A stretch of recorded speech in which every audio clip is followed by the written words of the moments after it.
Northwest Liberty News, picking the lock on the shackles of tyranny. Always great to see you.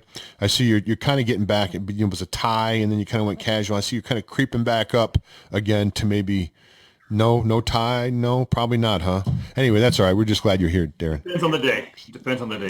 You're just lucky I'm not wearing a robe or something. Yeah, don't wear a robe and a crown to the show, dude, or I may not ask you back on again. I don't know. Or maybe I'll have your co-host. I'm not sure. Yeah, it's possible. Yeah. All right, Whatever Darin. works for you. You know how it goes here, man. We've only got a limited amount of time, and I know you've got a lot of information, so let us know what's going down, my friend.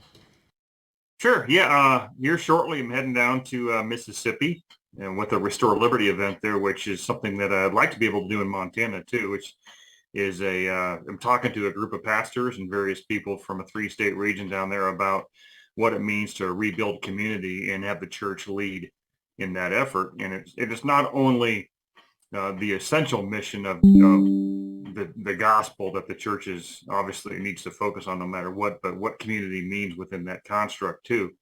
As far as, if you're going to disconnect from the government as much as you can to limit their ability to rule over your life, then what you have to be able to do is sometimes it's just the small things that let you exchange goods without exchanging dollars per se, or labor, or whatever those things may be, and whatever works for you. So that's what the entire event is about. Through, I'll get back the night before the midterms, so that should be interesting, just to say the least.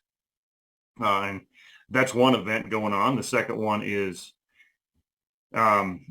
this Saturday at the Capitol. A bunch of veterans getting together and discussing and talking about the connection, quite literally, to the Connick Corporation, Eugene Yu, and Vodum, and our ongoing issues with sending veterans specifically, information over to servers in China to be stored there. And as an absentee voter for over 30 years now, I'm not too happy about all my stuff sitting in servers along with thousands of vets. Let me just further illustrate how bad this is. And the people that I've talked to, and you probably know this as well, once they have your tracking data, like they're tracking you now. They put that, and they can track they put your phone data in their system, and they can track, if you have the same phone, they will track you as long as you have that phone, even after you're finished voting.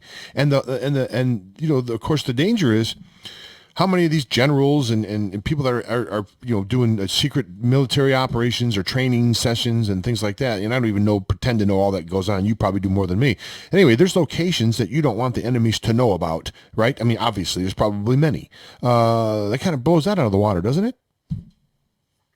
Oh, it does. And it's regardless of which side of the political spectrum a person may fall on, even within the veteran community, having this blatant move of our information to someone who's clearly working against all of America and dividing us in any way they can is dangerous. And everybody should care about this, no matter who they are. And this desire in some people, with some people, even in this state, to kind of hedge this and say, well, we're really not under contract with Connick anymore. Okay, well, if you're under contract with Vodum, and Vodum has the same guy on their board that ran that and is the one who was arrested, I think the conclusions are obvious. And so we're not pointing fingers at too much, other than the fact that we want to get to the bottom of this. We want to know exactly what happened, and we want to make sure that nothing is still ongoing, at least in the state of Montana, that is basically selling us overseas. Right. And that is one of these things, like that's one of these events that will bring both sides together. I mean, there are certainly good men and women on both sides, certainly in the military, that have opposing political viewpoints, but they're still patriots, let's say, overall. And this is something where the information goes to one of our greatest enemies, right? And of course, Russia. We know this. We know Russia, but China. I believe China is our real true enemy, and Russia is just, we're gaslit with Russia. So that's got to be the people in the military, Darin. It doesn't matter really which side of political spectrum you're on. This has got to be angering or maddening to them, I would bet.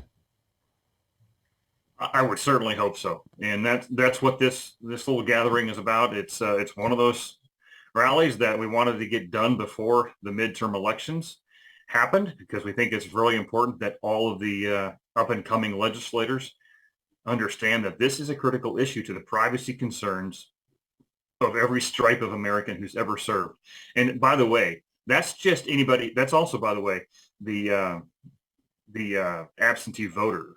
So it's not just military, but it's predominantly military. And so anybody who's done absentee voter registration in the past, there's a very good chance that your information is sitting in the same server alongside ours. And election official and election workers, which, if they know where election workers are and their location, then they can put pressure on them. They can try to blackmail them. They can try to threaten them. They can say, hey, you take these ballots and you switch them with other ballots, or your brother Joey gets it here a couple of days from now. I mean, I know it sounds like these people are mobsters, man. These people are criminals. These are international crime rings that are operating things here in the United States. Yeah, absolutely. And, I was up recently at a meeting talking about the elections processes and exposures and vulnerabilities here within our county.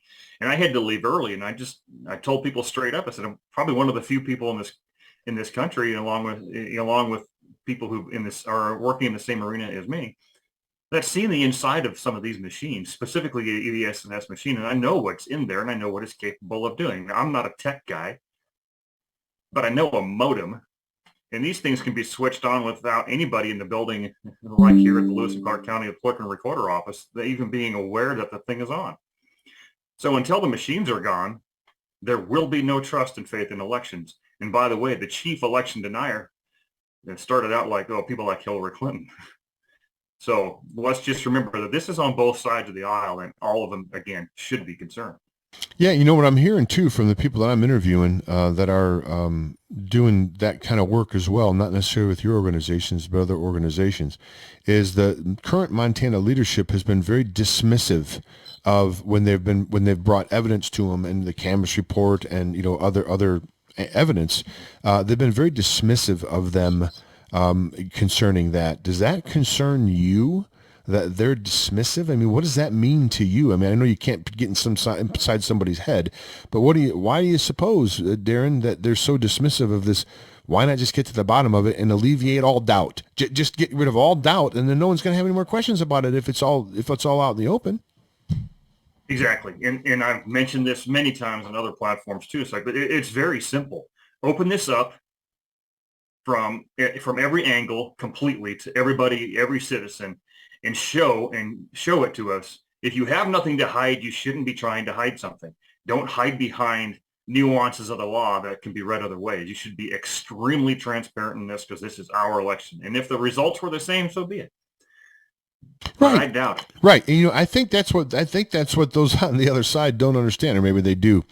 If someone beats you fair and square and everything was done, above board, and hey, you know what? You just weren't the person that had the will of the folks this time around. Go get him next time. I'd be fine with that. Be like, hey, listen, you win some, you lose some, right? I played sports my whole life. I didn't win every game. I had to put up with defeat. Right.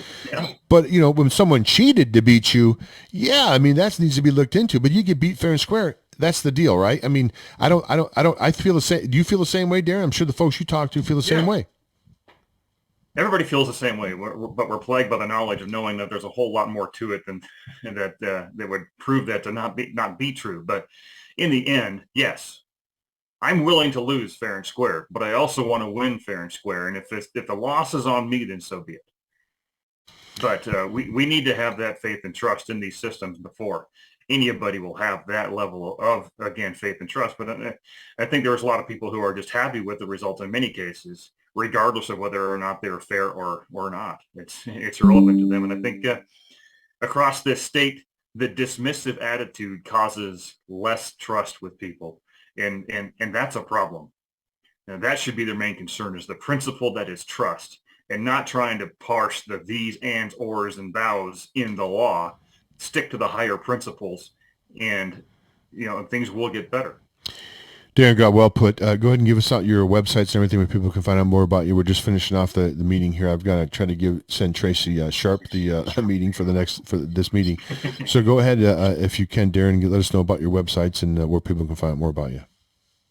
Sure. We're at restore-liberty.org is the website, and on there you can get to any of our 16 or so social media posts and locations across the country. And if you're interested, you can see some of our other interviews that we've done on OAN, Fox, Newsmax, whatever, on our YouTube and Rumble channel as well. So that's us, and we'd like to have people come check us out. You know, I didn't give a chance. I want to say this. I want to sound self-serving when I say this, but I want to thank you at that event a couple of weeks ago when they were naming all these big name press organizations, and you named the Northwest Liberty News as well right along with them. I appreciate that. Thanks so much, man, for that recognition. I didn't get a chance to tell you that. I know we're happy to do it, and we've got to use every outlet. And that's what matters, is getting the truth out. You got it, brother. I agree. All right, Darin Gaub, the co-founder of Restore Liberty, restore-liberty.org, restore-liberty.org. Darin will be here next Thursday as long as the creek doesn't rise. Darin, thanks for being here, brother. Thanks, Jim. Have a great day. You too, bud. Bye now. Okay, there goes Darin Gaub. Always great to have Darin here on the broadcast.